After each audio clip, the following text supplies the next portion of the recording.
Welcome all. In this lecture we will see how the algorithmic state machine charts can be realized. There are different ways in which ASM charts can be realized. The default method, or the one which is most easily being understood, is the one which is called as the traditional method, wherein you just treat the different variables to be derived as Boolean functions and then have a state table representation for those Boolean functions and realize them using the flip-flops. Either you can use D flip-flop or a T flip-flop or a JK flip-flop and realize it. So that is called as the traditional method. There are other ways in which they can also be realized. The other method is called as the one-hot realization method, and the third method is by the help of multiplexers, that is called as the mux based method. Then the fourth method is by using a ROM, that is called as the ROM based method. Then you have got the PLA based method. Here we will have a look at all these methods. We will first have a look at the easiest method, which is the one hot method, and then come back to the traditional method. Okay, here you have got a simple ASM chart. So it has got the states T0, T1 and T2, and it has got the following inputs. S is an input on which decisions are taken. A2 is an input. A3 is also an input. Based on this, this state machine goes. This is basically an SM chart, but that is a finite state machine, but this can be translated to an ASM chart, and even if you translate it like that, then the realization method would be the same. Okay, so here the way we represent realize the graph is as follows. So here we do not encode the states using state variables. We encode the states themselves separately. That is, there are three states here, T0, T1, T2. If you want a compact representation, we can use state variables such that the number of state variables is an integer greater than the least integer greater than log n to base 2. That is, if we have three states, using two state variables we can represent it. So that is how we will encode it and realize it in a normal method. Here we do not do it. We have one state variable for each state.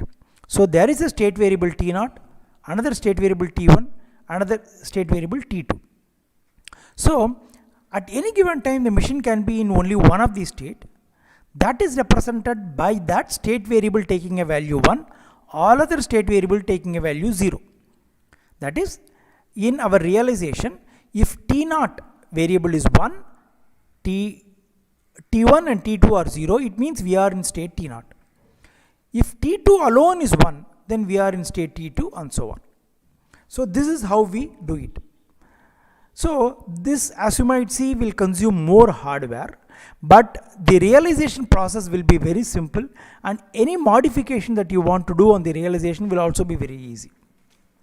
So here we have the state which are the present states of these machines. So what are the states that the machine can be? It can be in the state T0 or T1 or T2. Then based on certain input condition, it will go to the next state. So here we will look at this state T0. When S is equal to 0, irrespective of A1 and A2, we remain in T0. That is represented by the first row. When S equal to 0, irrespective of A2, A3, we remain in T0. In T0, when S equal to 1, irrespective of other variables, we go to T1. That is given by the second row. When S equal to 1, we go to T1 irrespective of A2, A3. Similarly, in T1, when A2 equal to 0, we remain in T1. In T1, when A2 alone is 1, irrespective of S and A3, we remain in T1. Similarly, in T1, when A2 equal to 1 and A3 equal to 0, then also we remain in T1. So that is given by this row. In T1, when A2 equal to 1 and A3 equal to 1, we remain in T1. We could have written a single loop having a complex condition. Okay, that is also way possible, but here we have given like this one. Okay, and then from T1 we move to T2 when both A2 and A3 are 1 irrespective of S. That is given here. When T1 irrespective of S, when A2 and A3 are both 1, we go to T2. From T2 unconditionally we go to T0, and that is given by this one. Now if we have 3 state variables T0, T1, T2, and we represent it, store it using 3 flip-flops, one for T0, another for T1, another for T2, then we should derive the D input of those flip-flops. Let us call them as DT0, DT1, DT2. Realization boils down to deriving the values of these D input of these flip-flops and then realizing it using gates. So how do we represent DT0? Okay, so from a given state, T0 should be 1 whenever T0 becomes 1. Okay, so that is what the D input of T0 should be. So you would see that if you look at T0, if you look at when does T0 becomes 1, that is when does you go to T0 state. There are only 2 ways in which you can go to T0 state, that is the first row and the last row. The first row tells that when you are in the T0 state itself and S is 0, you go to T0. Okay, that can be written as this condition, that is T0 and S is 0. Or what happens, from T2 you unconditionally go to T0. So we can write a logic expression for DT0 as T2 or S bar T0. Okay. Similarly, if you look at T1, you come to the state T1 under 3 possible ways. One, in T0 when S equal to 1, that is S dot T0. Here T0 is a variable, Boolean variable. When T0 is equal to 1, it means you are in the state T0. When you are in the state T0, that is the Boolean variable T0 is 1 and the input variable S1 is 1, you go to T1, in which case T1 becomes 1 or DT1 has to be 1. So DT1 can be written as S dot T0, that is this one, or the next one is A2 bar T1, A2 bar T1, or this case you are in T1 and A2 should be there, A3 has to be 0, that is A2 and A3 bar T1 will also lead T0 to become 1, so that is DT1. Okay. Finally, T2 can be reached from T1 when both A2 and A3 are 1. So DT2 is equal to A2 dot A3 dot T1. Well, now we can simplify this easily. This you can see that ST0 plus, okay, if you take T1 outside, it is A2 bar plus A2 A3 bar. We can see that A2 here is not required because A2 bar is, if it is there, then if A2 is not required, we simply can write it as A2 bar plus A3 bar into T1. So A2 bar plus A3 bar can in turn be written as A2 A3 whole bar by De Morgan's law. So finally this is the expression for DT1. Once we have these expressions, we can realize it using this one hot method. So this is the one hot method, okay, as follows.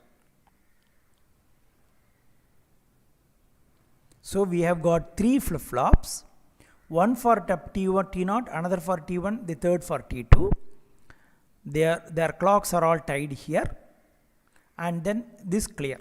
Now before you go further, it is better to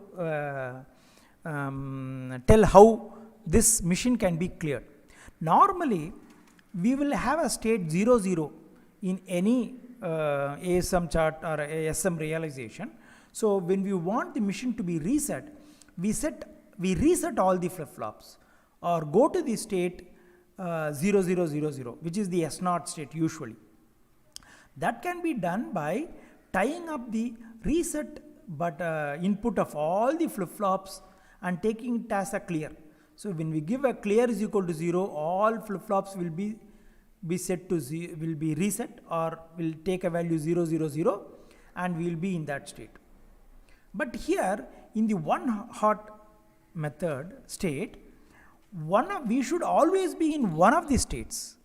Okay, so either T0 has to be 1, or T1 has to be 1, or T2 has to be 1, and only one of them has to be 1.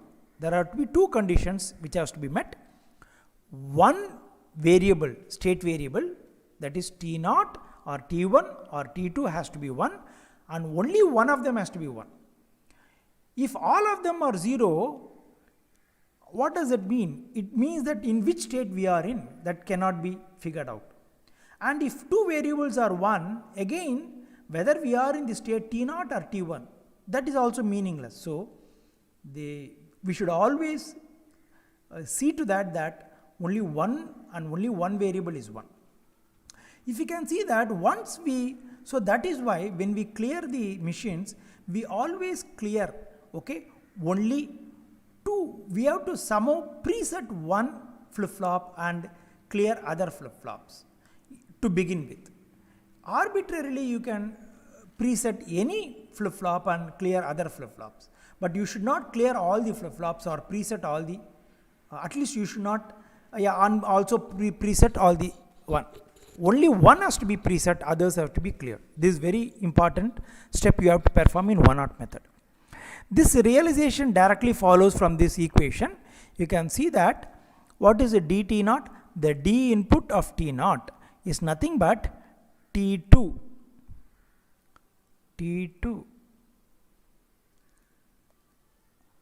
or S bar T0. This is S bar and this is T0.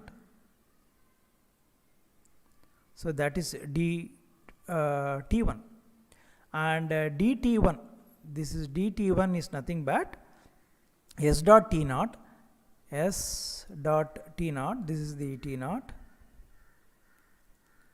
and then A2 A3. Now you will see that we need only here, if you look at, we don't need separately A2 and A3. Here you have got A2 A3 bar, here you have got A2 A3. So we can just immediately add both these and realize one variable.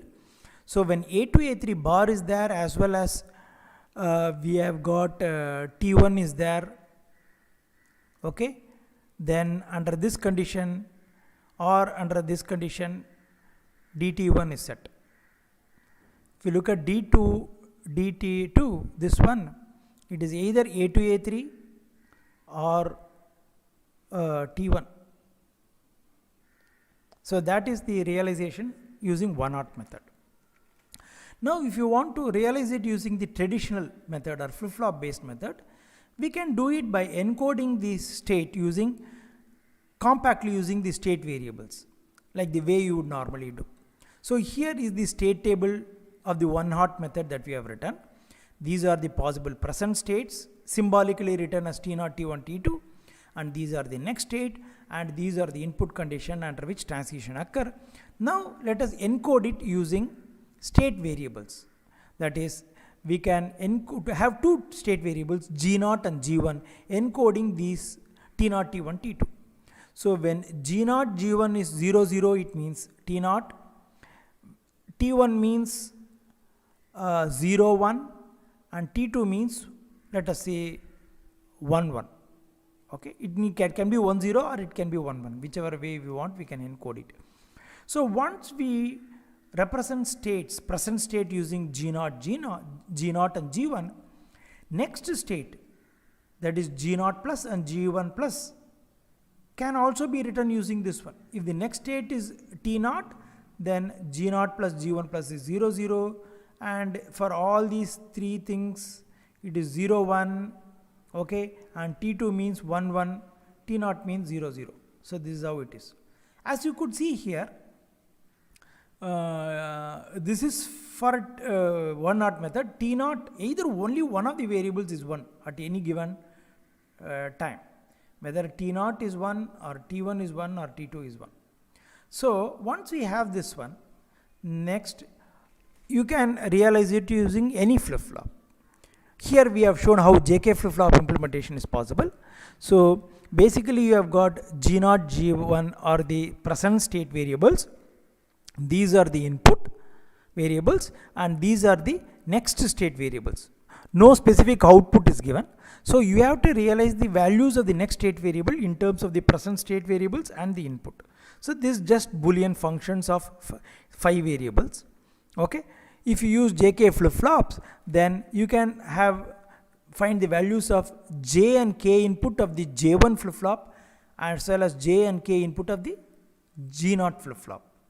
You can, for that, if you want to, you look at here, G0 is 1 as well as G0 plus is G0 is 0 as well as G0 plus is 0. So for a 0 to 0 transition to occur, J has to be 0, K can be anything. Similarly, here G1 and G1 plus is 0. So for that, J has to be 0, K can be anything. Similar manner, here if you look at, when you go from 0 to 0, it is 0x. Sorry, here is like that. Similarly, when you are in 1 1, when you are in 1 1, then you will see that it is x0. In a similar manner, you can write down the values of JK inputs and then realize it. If you want a D flip-flop based implementation, you just treat these as Boolean functions and then realize it. If you want a T flip-flop based realization, you just check whether if G changes, then T input of G0 is 1. If G0 or G1 does not change, that corresponding T input is 0. So that way realization can be done. Okay. Next, we will look at the multiplexer based realization.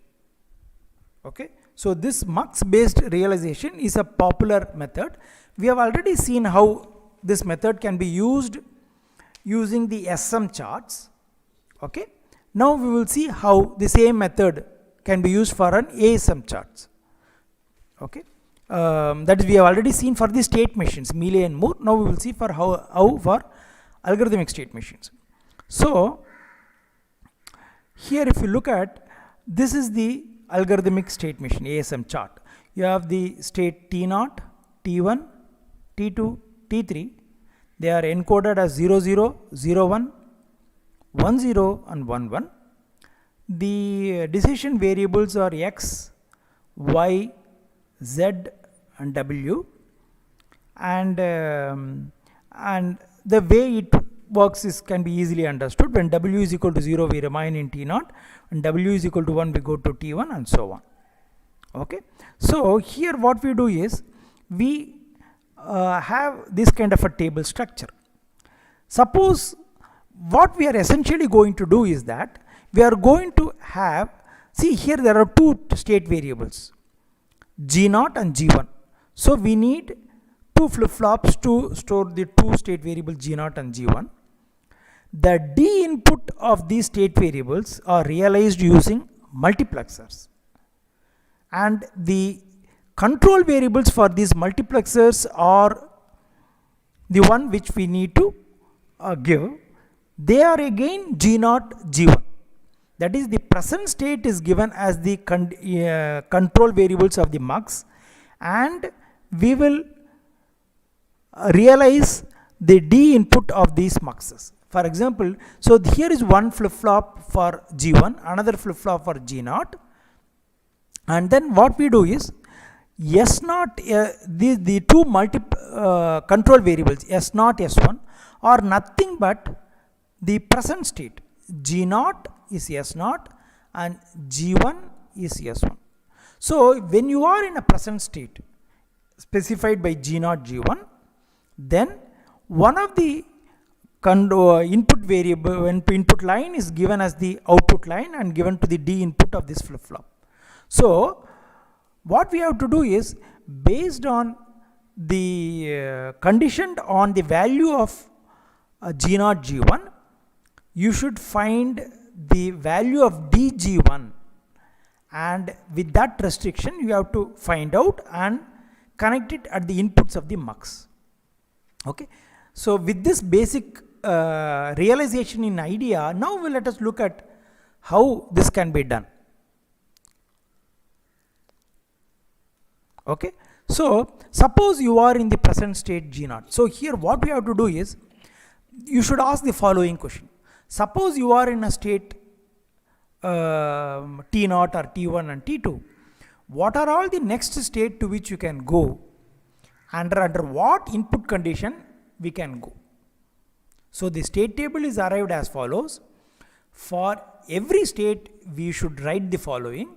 For every state you should find out what are all the next state that are possible and the corresponding input condition under which this transition will occur. So we will start with the state T0. The corresponding encoding is G0 G1 is 0 0. So this together two rows represent that you are in the state T0. From T0, what are all the state to which you can go? From T0 you can go back to T0 under the condition W is equal to 0. So from T0, that is 0 0, you can go to 0 0. Okay, G0 plus G1 plus is again 0 0 under the condition W is equal to 0 or W bar. Well, from T0 you will go to T1 when W is equal to 1. So from T0 given by 0 0 of G0 G1, you go to 0 1, that represents T1 when W is 1. Similarly, when you are in T1, okay, when x equal to 0, you go to T3.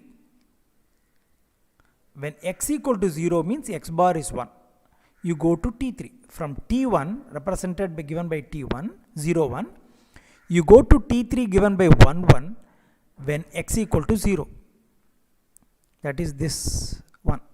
When x equal to 1, from T1 you go to T2. From x equal to 1, from T1 you go to T2 given by 1 0. Similarly, when you are in T2, the possible transitions are, when y is equal to 0, you go to T0. When y is equal to 0 or y bar is 1, you go to T0. When y is equal to 1 and z equal to 1, you go to T3. When y is equal to 1, okay, sorry, when y is equal to, from T2, when y equal to 1 and z equal to 1, you go to T3. From T3, when y is equal to 1 and z equal to 1, you go to, here.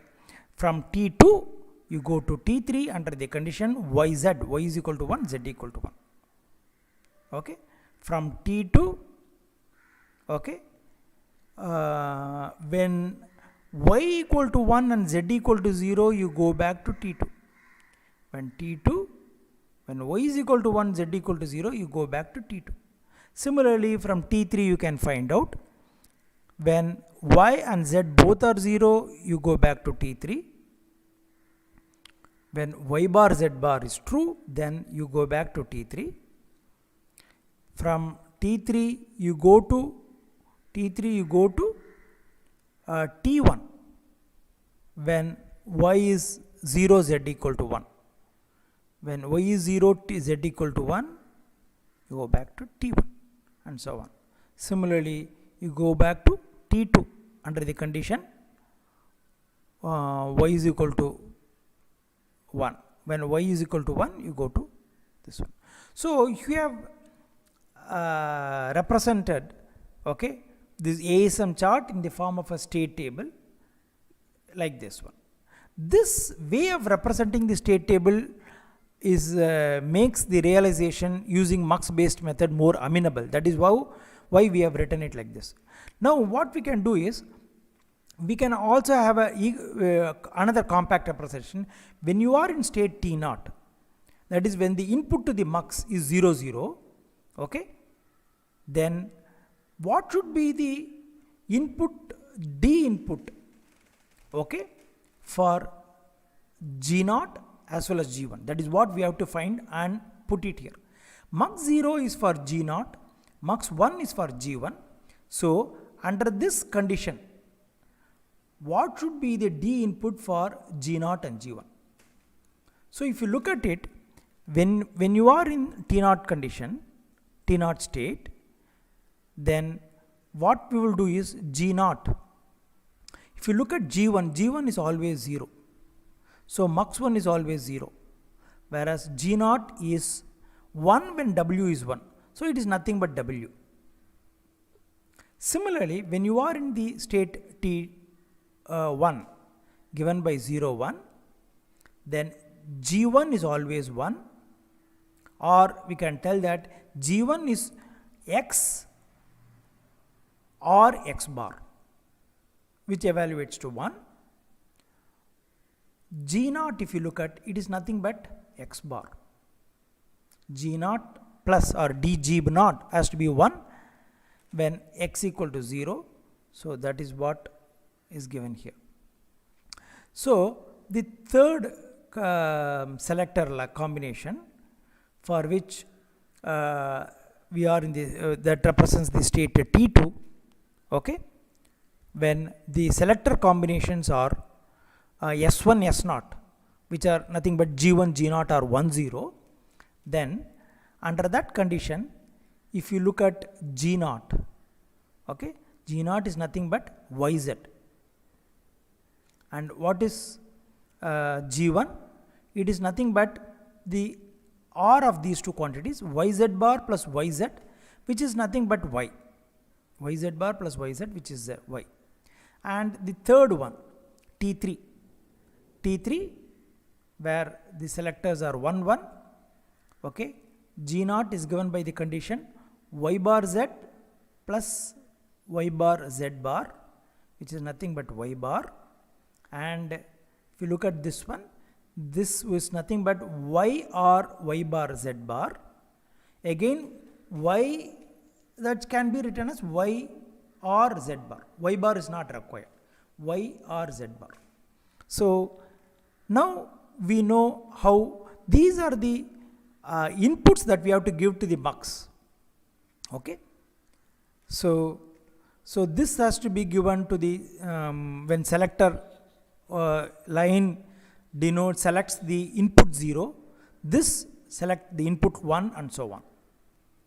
So we can, again we have denoted the state table, and you would see that the 0 is when you are in the state T0, when you are in the state T0, G0 and G1 are both 0 0. So G0 and G1 are both 0 0.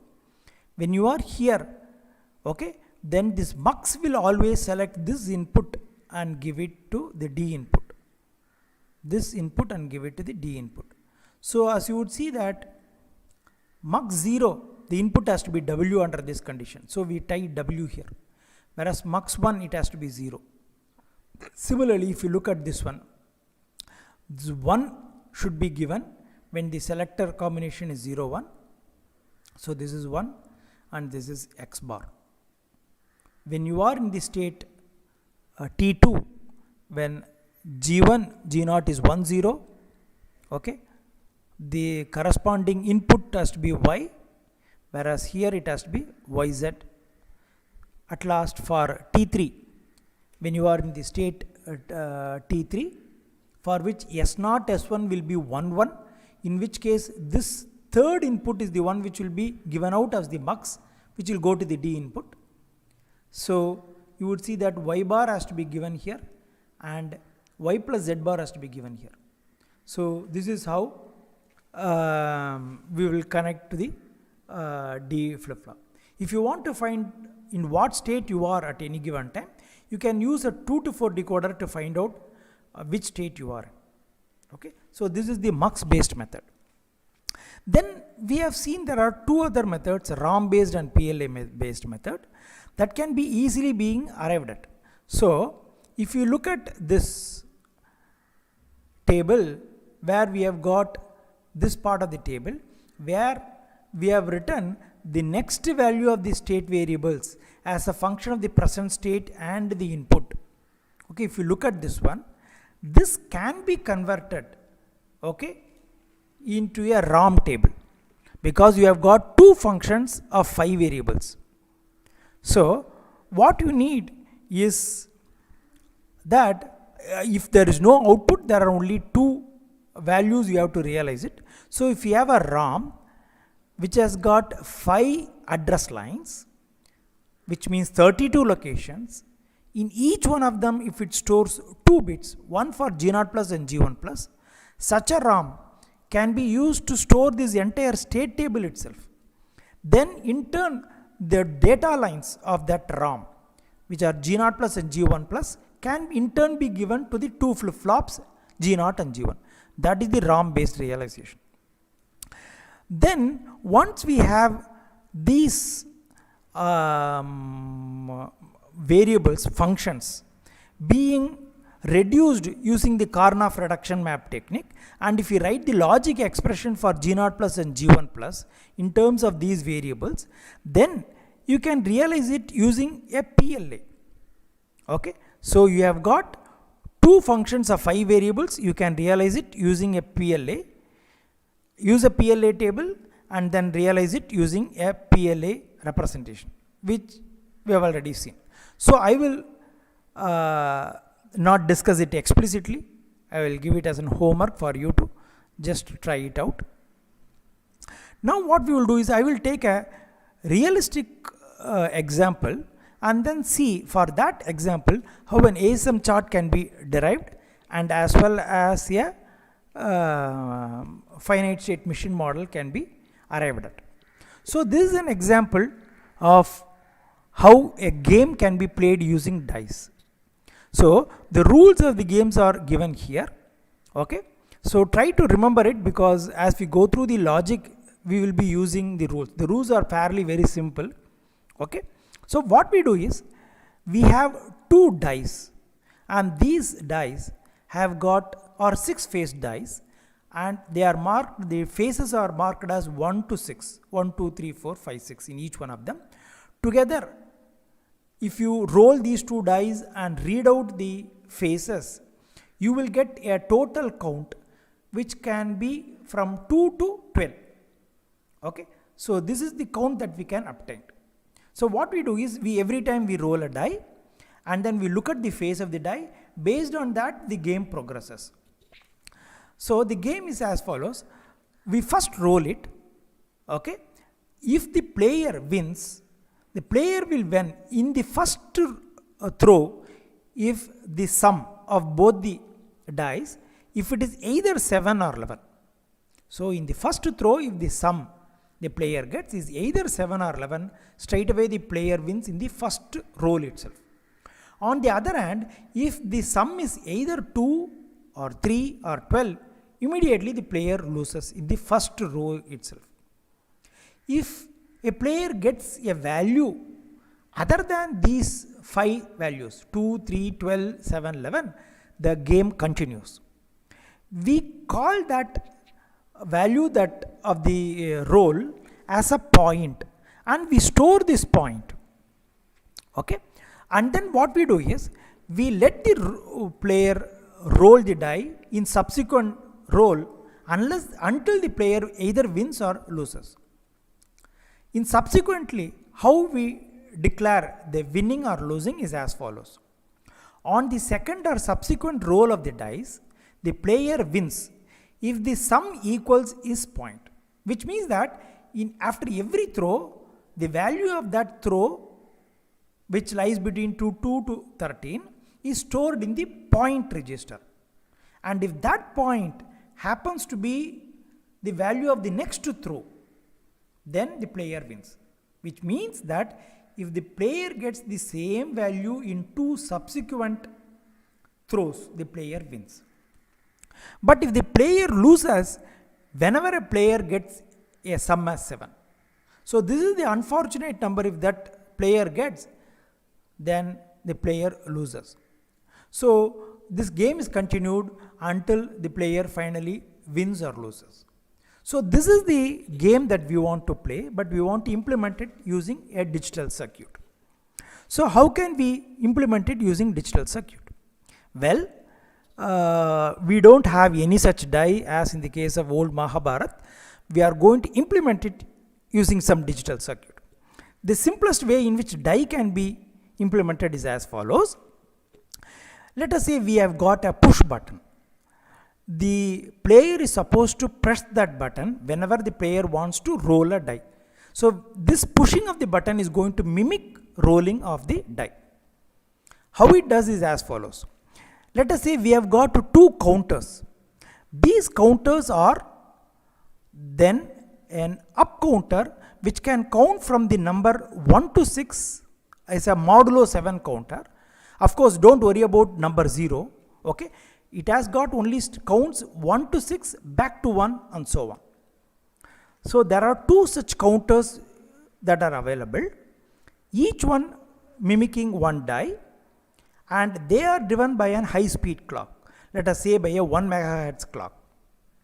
So whenever a clock is given to this counter, this count will be counting from 1 to 6, 1 to 6, and so on in very high speed. It will take only 1 microsecond or so for every count to proceed. Okay. So what we will do is, we will use a control called roll. Whenever this roll is 1, then the clock is enabled and the counter will be counting. When the roll becomes 0, the counter values are being frozen. Okay. There are 2 logic circuitry which looks at this counter value and display it using a 7-segment display, the current value of the counter. So all the time the counter value is being interpreted and it is being displayed by these 2 logic. When it is rolling, the counter will be counting at very fast manner and you cannot see what is the actual display. As soon as the count is being frozen, it will randomly stop at some number and that will be displayed. So this randomness, as when this roll, okay, becomes from 1 to 0, okay, mimic the randomness involved in throwing of a die. Well, how do we generate this roll? That again by using a signal called RB. So let us assume that there is a push button whose the button can be in open state or in closed state. When the button is not pushed, it is in open state, in which case we issue an RB as 0. When the button is pressed, immediately RB becomes 1. So as long as the button is pressed, RB will be 1. So what we do is, when the RB is 1, we issue roll. So when RB is equal to 1, we let the roll to be 1 and we let the counter to be counting at a very fast manner. So we let the user to press the button whenever the user wants to roll.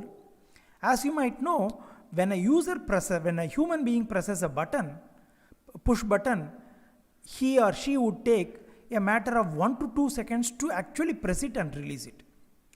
And within that duration, the counter would have counted million times. And when the user releases the button, it will get frozen at some random value. So this is how the rolling is going to be mimicked.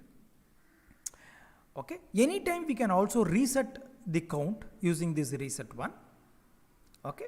Well, then if you look at the game, what we need is, we need to count the sum of these 2 die values. So we need an adder for that. Basically it will add these 2 values of these 2 counters and give a number which lies between 2 to 12. Then we may also need to store this sum as a point. So we use a point register so we can store this sum. To give a command to store the point, we use this line called SP, which is store point. So whenever we want the sum to be stored in this register, we just give this 1 to this one, the sum will get stored in the point register. So when the die is being rolled and we get some number, we look at it and decide on how the game proceeds. In the first roll, we just look at the sum. If it is 7-11, the player wins. So we need a circuit which will check whether the sum is either 7 or 11. Okay, for that we use this line called D711. This line will become 1 whenever the sum is either 7 or 11. Similarly, when the sum is 2 or 3 or 12, the player loses in the first attempt. So we use a control line which it becomes 1 whenever the sum is either 2 or 3 or 12. That is this line. And in the subsequent game rolls, our rule is that whenever the player gets a 7, the player loses. To figure out that, we use another line called D7. That is 1 whenever the sum is just 7. Okay? Well, then in the subsequent rolls, the player wins whenever the accumulated point, that is the sum in the previous throw, is equal to the current sum. For that, we use a comparator which compares the current sum with the previous sum, that is the value in the point register. And if they are equal, gives a line called EQ. When EQ becomes 1, the player will win. So we generate all this control and use a controller to decide whether the player wins or loses the game.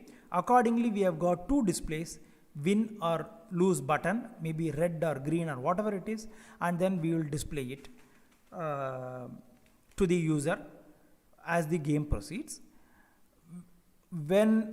If the player either wins or loses, then we will let the player to reset if the player wants to continue with another game.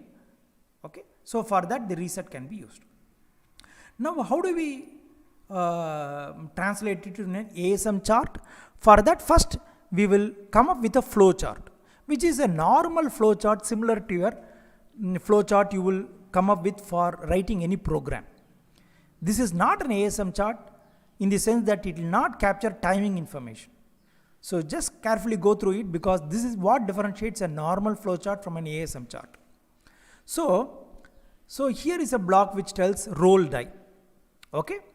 So, and we check whether the sum is the first roll, we check whether the sum is 7 or 11. If it is 7 or 11, yes, then the player wins. No means we check whether the sum is equal to 2 or 3 or 12. If so, the player loses. If neither of these two conditions are there, then we have to go for subsequent rolls. Then under that condition, you store the sum in the point register, okay, for which we have to give SP is equal to 1, and then let the player to roll die for the next time. Okay. In the next one, whenever the sum is equal to the point, the player wins, or if that is not the case, when the sum is equal to 7, okay, the player loses. You may wonder, what if the point itself were 7? What will happen? Point can never be 7, because the moment it was 7, in the previous roll itself, the player would have lost it. Okay. So, if neither the sum is equal to point nor the sum is 7, we let the player to roll the next time. Okay. So this is how the player can either win or lose. After winning or losing, if the player does not press the reset button, we stay in that state win. We'll simply display win and then keep remaining. Only when the player resets, we go back to a fresh game. Similarly here also. So this is a flow chart which captures the logic. But now we have to capture the timing information and how we can use a flow chart which is more closer to hardware implementation. For that, we go in for the ASM chart. So here, let us say we have to mimic actually rolling of a die. How does it happen? We let the user to press the button. So we should keep the condition RB. When RB is 0, it means the user has not even pressed the button. When RB becomes 1, it means the user has pressed the button. After pressing, we should keep checking RB. As long as RB is equal to 1, the pressing goes on. We should simply issue a roll to let the counter to count at a very fast rate. As soon as the user releases the button, RB becomes 0 and we should conclude that the roll is over. Okay. So that is what is being captured by this part of the ASM chart. S0 is a state in which we wait for a rolling to start. So when RB is equal to 0, the user, human being, has not pressed the button. So RB is equal to 0, we will simply keep waiting for the user to press the button. When RB becomes 1, pressing has started. We go to the state S1 and we check RB. If when RB is equal to 1, RB will be 1 for about 1 to 2 seconds. Okay. During that time, we issue roll and remain in this S1. This is when the counter is going to count about 1,000,000 times. Okay. So this is where counting will happen. When the user releases the button, RB becomes 0. Now the count is over. Then we start looking at the various conditions. Well, now a small diversion.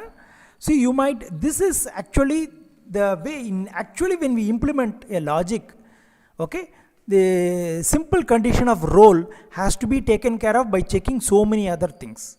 Okay, this is what ASM chart actually captures the complexity involved in realization and also the timing information. In each clock period, it remain in either the state S0 or S1. Okay, so this is one thing.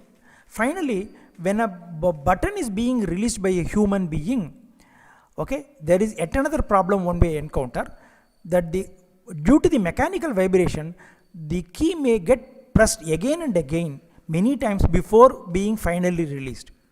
Okay, so for that we have to use what is called as a debouncing circuit, which only lets the RB to change its value once, even though if there is a mechanical vibration. So let us assume that the debouncing circuit is already there. Now coming back after the first roll is over, okay, we check whether it is 711, in which case we go to the win state. If not, we go to the 2312 state, check that variable. If it is 1, we go to the lose state. If neither of these two holds good, we issue an SP. Look, SP is a conditional output. Where is it given? It is given in S1 because these are decision variables. SP is given in S1 and then based in the next clock period you will come to this state. Okay. Then again, having done this one, we have to mimic another roll of a die, which is, so the same part is being repeated here. We remain in S1 for the user to press the roll. So when RB is 0, user has not pressed anything. When RB becomes 1, then RB becomes 1, the pressing has happened. We remain. As long as RB is 1, pressing is going on, we issue the roll. And when RB becomes 1, it means the user has released the button, then the roll is over. Now the sum is available. You have to check at the various control this one. When EQ is equal to 1, it means that the score is equal to the point. Then we declare winning. If it is 0, then we check whether the sum is equal to 7, the unfortunate number, in which case when it is 1, we declare that the user loses. If not, we let another roll to happen here. And if you are in the win state, you just wait till reset is being pressed, becomes 1. As long as reset is 0, you remain here. When if it is 1, then it becomes, you go to the start the fresh game. Well, now converting it into the state machine is also very simple. So here is the state graph for the dice game controller. We are in the state S0. Okay. as long as RB is 0, you don't issue anything and remain in state S0.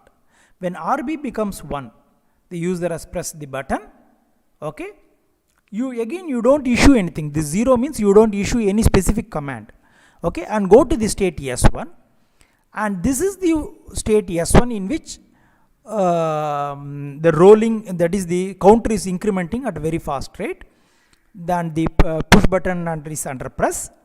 So you remain in this state as long as RB is 1. You issue roll to be 1 to let the counter to count. As soon as the user releases the button, the roll is over. You check for different condition and branch out to different possible states. If RB is equal to 0, that is the roll is over, and D711 control is 1, then you go to the win state. So this is where in the first roll you go to the win state, that is S2. If RB is 0, which means roll is over but winning condition is not satisfied, you check the losing condition 2, 3, 12, in which case you go to the lose state, this one. Okay. So in either one of these two states, as long as the user has not resetted, you remain in this state, win or lose. When reset happens, you go to the state S0 to start a fresh game. Well, in the first roll, if nothing interesting happens, you go allow subsequent rolls. You go to this, that is when roll is over, winning doesn't take place, losing also doesn't take place. Then you issue SP. See, what we gave as a conditional output, now it comes at as an output SP. Okay, and in a Mealy transition, this is a sort of a Mealy graph. Under this input condition, we output SP is equal to 1 and make a transition from S1 to S4. And here another rolling, as long as RB is 0, you remain in this one. When RB becomes 0, you go to S3 where roll is taking place. As long as the user is pressing, you allow roll to continue. And when the roll is over, you check the different thing. If it is equal to is happening, that is point is equal to sum, you declare winning.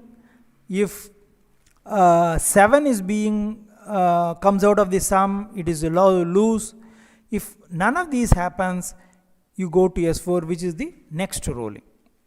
So this is how you can capture the essence of a dice game using the algorithmic state machine approach or using the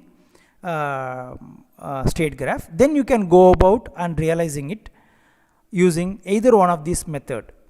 Thank you.